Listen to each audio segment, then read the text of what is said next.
first view that comes to our attention is the gate itself, an admirable illustration of Great Britain's constructive influence.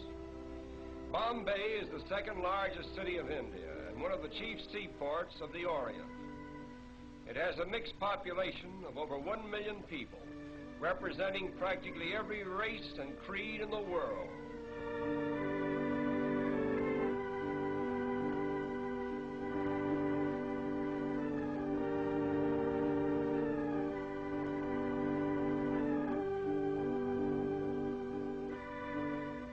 The Taj Mahal Hotel is unquestionably the most pretentious one in all of India.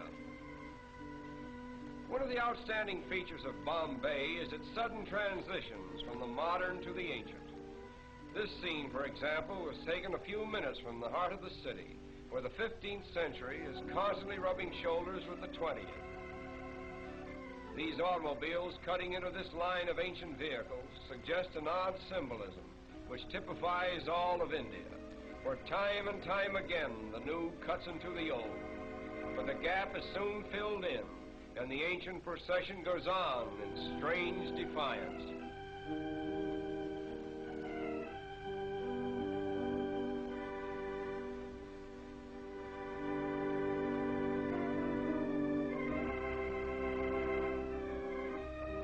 At the famous race course in Bombay, we are again transported into another world, for here is gathered representatives of every nationality, creed, and color.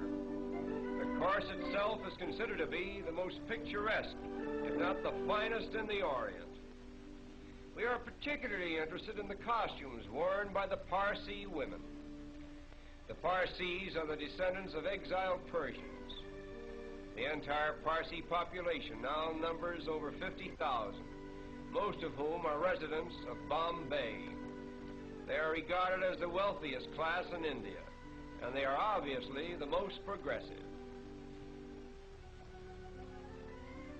Owing to its central position between the East and West, no city can show a greater variety of types than Bombay.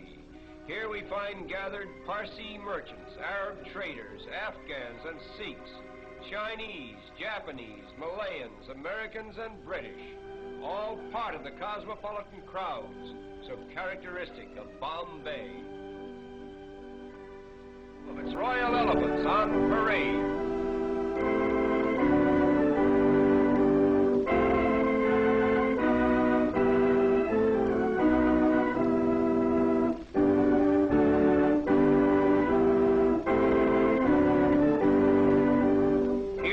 Reminded of the wealth of India and the splendor of the days that used to be.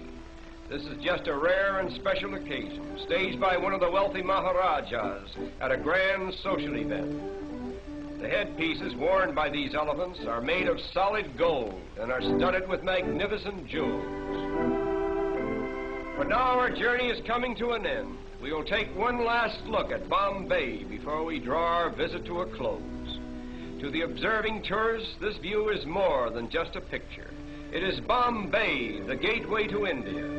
Through it flows the commerce of an empire. Great commercial houses, stately public buildings, and educational institutions flank its broad thoroughfares.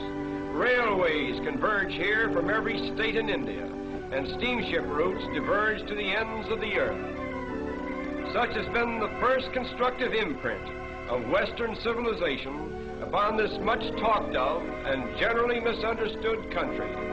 And so our journey